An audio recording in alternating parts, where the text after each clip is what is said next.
It's Saturday night, and I'm in bed with a new lover. We've been dating for a couple of months, and the conversation is spectacular. There is a lot of laughter. The banter is fantastic. The attraction is palpable. And this is our first time going there. Everything is fine.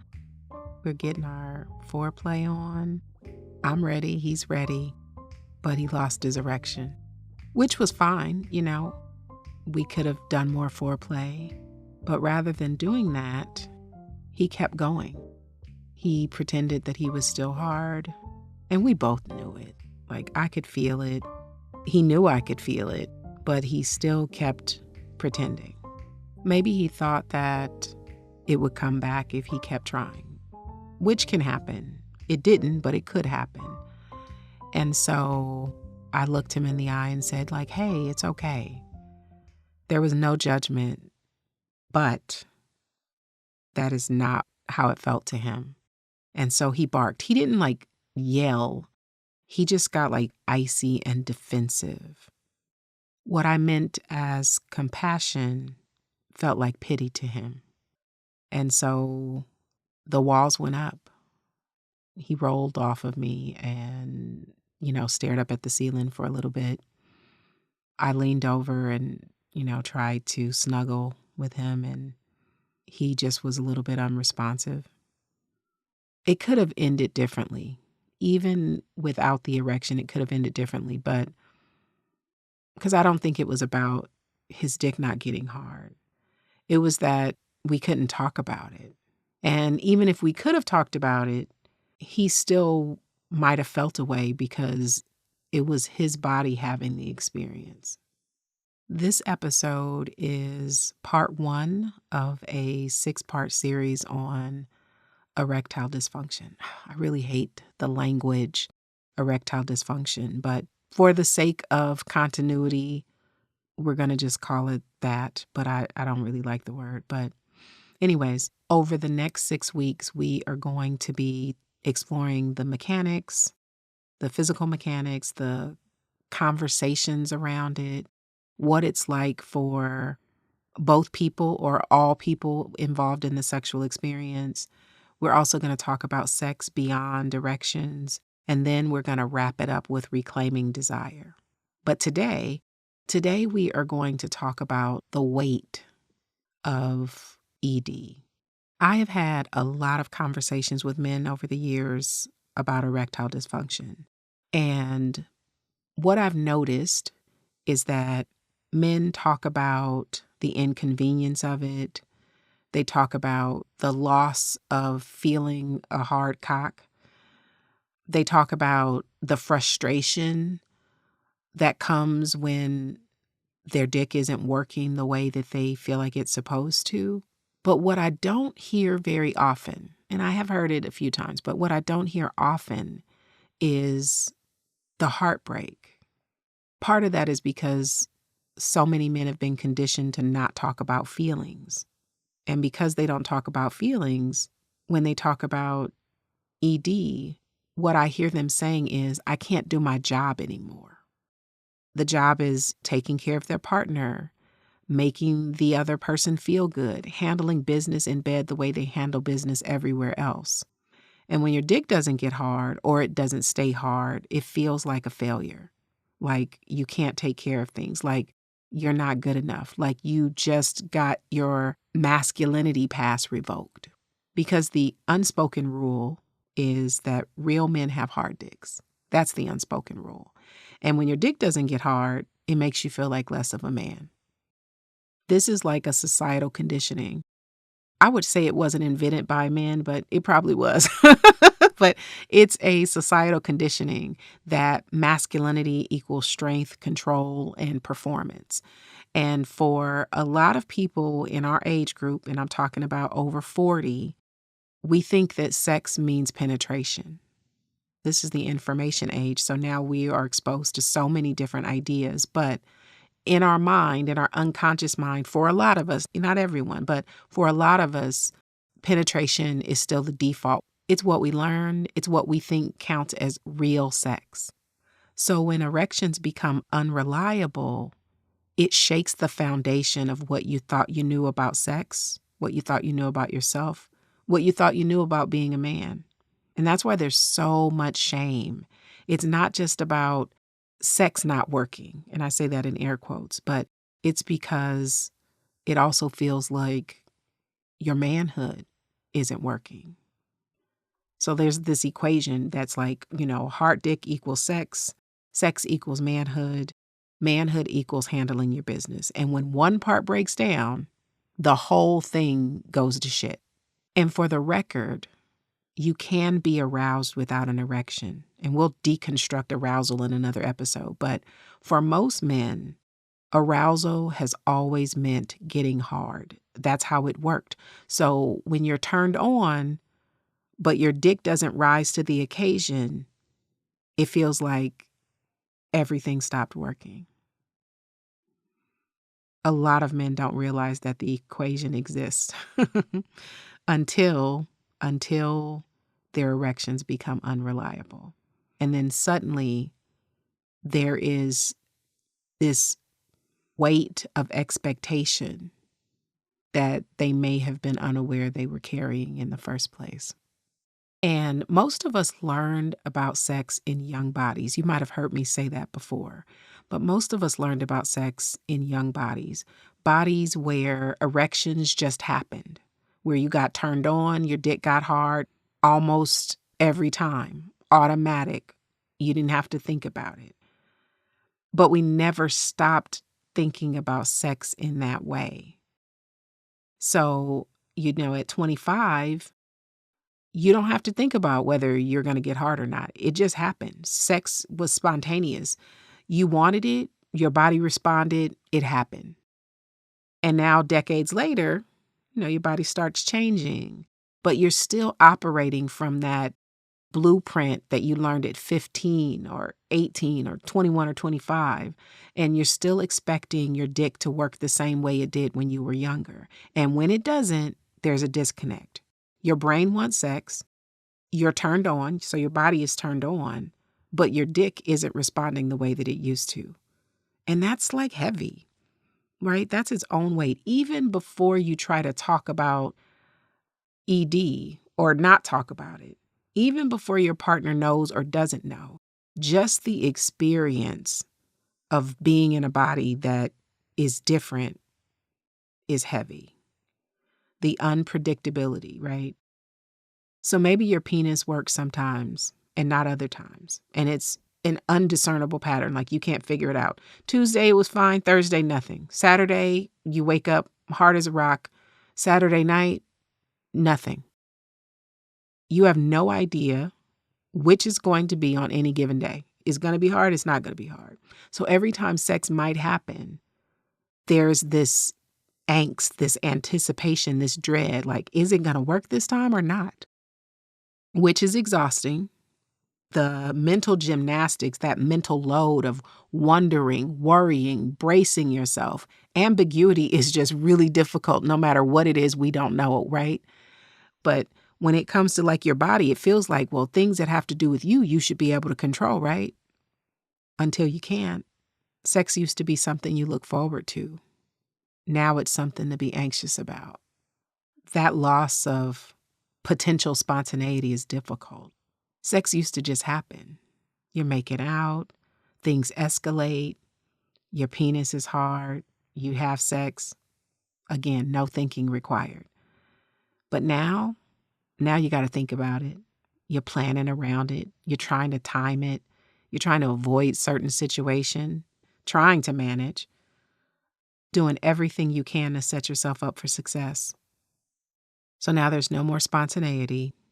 Now it's strategic, and that changes everything, which makes you feel grief. Even if you don't know grief is what you're feeling, there is grief in this. Grief for what used to be easy, for the body you used to have, for the sex life you used to have. Grief is heavy. Even if you don't call it grief, even if you just call it frustration or inconvenience or whatever, it's a lot to carry sometimes. And then there's the feeling of being alone because you're the only one in your body, right? And even when you talk about it, even if you have a supportive partner, an understanding partner, a partner who's compassionate, you're still the one who's having this experience inside of your body. They're not feeling what it feels like when your dick doesn't get hard. They're not experiencing the unpredictability. They're not living with the dread of every time sex might happen. They can be empathetic, patient. They can say all the right things. And you can still feel alone in the experience because they're not in your body. They don't know what it feels like from the inside. And that's true no matter what kind of relationship you're in, whether you're married, dating, monogamous, non-monogamous, gay, straight, whatever. It doesn't matter. You're still the only one having your particular experience. And some men do talk about it. They might tell their partner what's going on. They may ask for support. They try to navigate it together, and it can still feel lonely because talking about it doesn't change the fact that you're the one living in the body that's not doing what it used to do. Women experience some semblance of this going through menopause, but this episode is about penis owners, but I did want to acknowledge that. So what do you do with this weight? How do you handle it? So I see 3 patterns, 3 archetypes, so to speak. All 3 are trying to manage something that feels unmanageable. So the first group, let's call them the pretenders. They're like the guy that I mentioned at the start of the episode. You're in bed with your partner, you want to have sex, you feel turned on, but your erection is not in the room. Or maybe you get hard, but it doesn't stay hard. Or maybe you can't get hard at all. It's random. Sometimes it works, sometimes not. Instead of saying something, you pretend. You keep going, you keep moving, like nothing's going on, hoping that your partner doesn't notice. You want to keep trying because that's worked in the past and it's come back. But now it doesn't sometimes. And this time it doesn't. And the other person knows, just like I knew. They can feel it. But now she's pretending to, right? Pretending she doesn't notice, making sounds like everything's working. You're both performing, both alone in your own heads, both faking your way through sex. And the thing about this kind of pretension, we're not talking about role play. Like this kind of pretension is usually not good for anybody. It's mechanical. It feels disconnected. You're not present. They're not present. And you don't talk about it. You just roll over, go to sleep, and wake up and pretend that didn't happen either. But every time you do that, distance grows. You start avoiding situations where sex might happen. You stay up later. You're suddenly exhausted at bedtime, yawning at 4:30 in the afternoon. Or you're picking fights just so you have an excuse not to be close. There's so much mental gymnastics going on. But what does that do to your sense of self, right? And then there's that distance that's compounding between you because nobody's telling the truth. The second group is the withdrawers. Say that 5 times fast. But the withdrawers are men who pull away completely. They just stop trying, avoid sex altogether.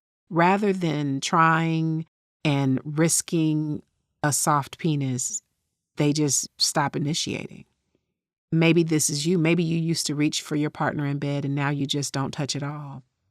And when your partner touches you, you pull away a little bit, not aggressively. You just move and shift and create space that's becoming cavernous, right?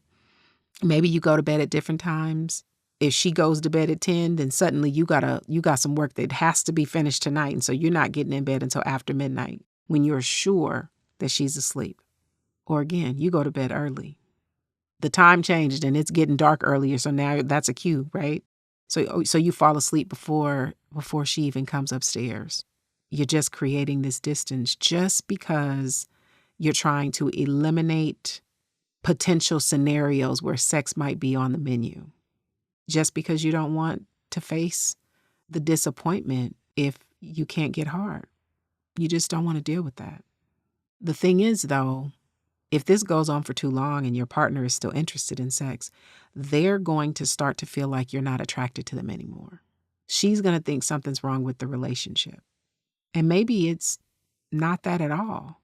Maybe you want her so bad that it hurts. You're terrified of trying and failing, scared to death that the moment you're turned on and your dick doesn't cooperate, she's going to be let down. You don't want to see the disappointment, not for yourself and not for her either. So days become weeks, weeks become months. Suddenly it's 6 months, a year, 2 years. You're sleeping in the same bed, but you might as well be in different states because you're not touching, you're not kissing, you're not even really talking about things that matter anymore. But what gets lost isn't just the sex. It's touching, it's closeness, it's ease, it's feeling wanted. It's wanting someone else. Now you're lonely, she's lonely, and you're both lonely in the same bed. There's a lot of things you probably tell yourself to justify the distance. But withdrawing might feel like it's protecting you from disappointment, but it does not shield you from the loneliness that comes. Then there are the searchers. These are the men who are willing to try anything. You're on the internet searching, digging, researching, you're reading forums and articles and studies.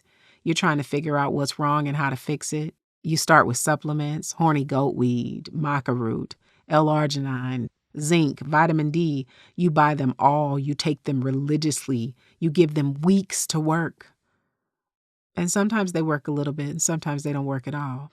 Even if they work a little, it's just enough to give you hope, enough to keep you trying, but not enough to fix the problem. So you try diets, you done cut sugar out, you eating way too many vegetables, a lot of green stuff. You're drinking water, you don't drink alcohol no more, you're losing weight, everything, you're exercising, but still the erections are inconsistent. They're still unpredictable. And the ads are everywhere because your phone is listening to you. So now every time you open your browser, there is somebody trying to sell you something. During the game on YouTube, it's in your email. All of them promising the same thing. This will fix it. This will make your penis work again. This will make you feel like yourself. So you try pills and creams and devices. That thing that influencer you follow swears by. The supplement stack that you found on the Men's Health website. Thousands of dollars, maybe tens of thousands of dollars by now, because ED is a multi-billion-dollar industry. They know that men are desperate. They know you'll try anything. They know you'll pay whatever it costs if it makes your body come back online. But the real reason that you keep searching isn't because you believe the next thing will work. It's because searching feels like you're doing something. It feels like you're taking an action. It feels like you're standing on business instead of just accepting that your body has changed. As long as you keep searching, you're not giving up. You're not admitting that this might be permanent. You're not accepting that sex looks different now. When things don't work, you might not tell anybody. Even though your partner knows you're not really talking about it, you're definitely not talking about it with your friends. You might not even be sharing it with your doctor. You just keep searching and spending and hoping. Because if you stop, it feels like giving up and you're just not ready to do that. Hope keeps you buying the next thing. So at some point, your partner might try to bring it up. They might be trying to be really careful because they don't want to make it worse. Are you okay? Is something wrong? We haven't had sex in a while. But you don't want to go there. You might not get outwardly defensive, but you're brewing on the inside. So you say, I'm fine. I'm just tired. It's work stress. Why are you making this a big deal? You're not trying to be an asshole, but the fear just feels so big. And you can't stand the idea of your partner pitying you. And so the conversation doesn't really happen. And they back off, and you do too. I know that ED can feel like your body is betraying you. It might feel like you're disappointing your partner every time you try or every time you don't try. You're scared to death of what this might mean for your sex life, your relationship, your sense of self. Then you start wondering if your partner still wants you or if they're thinking about leaving. Like if you can't lay the pipe anymore, like what's left? You wonder if she's thinking about other men, wondering if she can find somebody to give her what you can't. And that makes you feel really hollow. But your partner is carrying a weight too. It might not look like yours. They might not know what to say and they don't know how to help. We're going to talk a little bit more about that in week 4. But right now, what matters is this. Even when you do talk about it, even if your partner is supportive, you're still the only one experiencing this. And that aloneness might not go away just because you communicate at first. But the thing about shame is shame only functions if you're not talking. So being able to talk about it is so helpful. It can prevent resentment from building up. It just kind of lets the air out, And that's why talking about it is so important. Bodies do change. They operate differently. Even though you learned about sex from a blueprint that doesn't apply anymore. Even though, living with unpredictability and the loss of spontaneity and the grief that comes with that, talking about it changes things. And in case you need to hear this, erections do not make you who you are. It's kind of like once you retire, a lot of people struggle with who am I without my title? And I think that erections can be a little bit like that. But pretending, withdrawing, searching for the next thing are just coping mechanisms, right? They're just ways to try to manage this thing that feels really big. Talking about it, whether it is with your partner or with your doctor, with a friend, talking about it with somebody really will help. It's not going to make it go away instantly, but it will relieve some of the pressure. This episode was not about solving the problem. It's acknowledging what it feels like. And I hope it helped. Next week, we're going to talk about the mechanics of ED. We're going to talk about what's happening from a physiological perspective, because understanding the physiology might take some of the edge off. And then we're going to keep unpacking it. If you are experiencing ED, I want you to know that you are not alone. Let me just throw in a few statistics here right quick. It's estimated that about 35% of men age 50 to 59 experience ED, and the number starts climbing to almost 69% between the ages of 60 and 69, and over 80% over 70. So not only are you not the only one, you are probably in the majority. And I'm not saying that helps. You still feel how you feel. And so I'm not using this to invalidate your experience. I just want you to know that you are not alone. It's just that nobody talks about what it feels like to live with it. And that's why we're talking about it for the next 6 weeks. Thank you for being here. Even if all you did is listen to this alone, I know that it feels vulnerable. I appreciate you waiting in this with me. And we're going to go deeper next week. Until then, ciao.